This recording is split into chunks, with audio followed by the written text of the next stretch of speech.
Pourquoi c'est intéressant d'utiliser un drone? C'est pour plusieurs raisons. La première, ça va être de pouvoir faire des mesures à plusieurs altitudes différentes. Et donc on va pouvoir faire des mesures en 3 dimensions, donc le plan vertical, dans le plan horizontal, et également à des altitudes plus hautes que ce qu'on peut faire au sol pour avoir des emprises plus larges. C'est comme en optique, plus on est loin, moins on va voir de détails, mais plus on va voir large. Et le deuxième point, c'est qu'un drone va pouvoir accéder, ne va pas être dépendant de l'état du sol. Je vais passer, comme on peut voir ici, dans un champ comme ça, c'est très compliqué de marcher.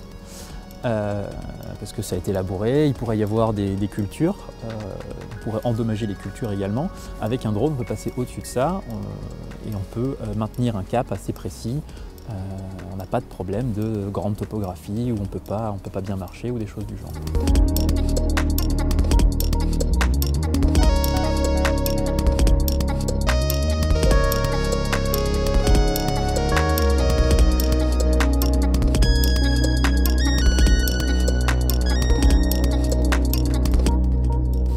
Mais la mesure pour l'archéologie, ça va être la mesure la plus exigeante, puisque les vestiges archéologiques vont être des choses qui vont avoir des contrastes d'aimantation avec ce qu'il y a autour très faibles. On va vouloir rechercher un négatif de mur qui a été enlevé par exemple, ou de la brique crue dans de l'argile. Donc c'est des matériaux qui sont très similaires, donc on va vouloir voir des détails très fins, et tout ce qui va être métallique, tout ce qui va être ondes électromagnétiques va pouvoir perturber la mesure.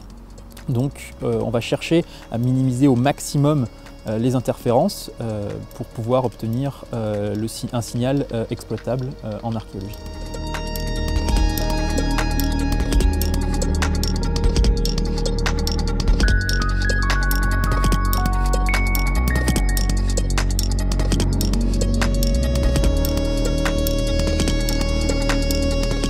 Comment ça va se poursuivre le projet à la fin des premiers tests?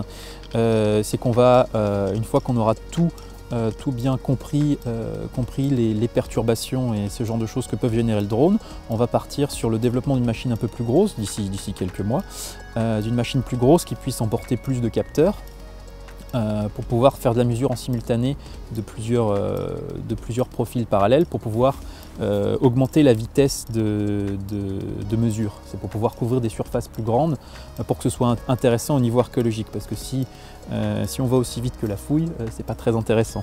Le but, c'est d'avoir une machine qui puisse être fiable, et qui puisse être simple, et qui puisse faire des mesures à très grande échelle dans un temps très court.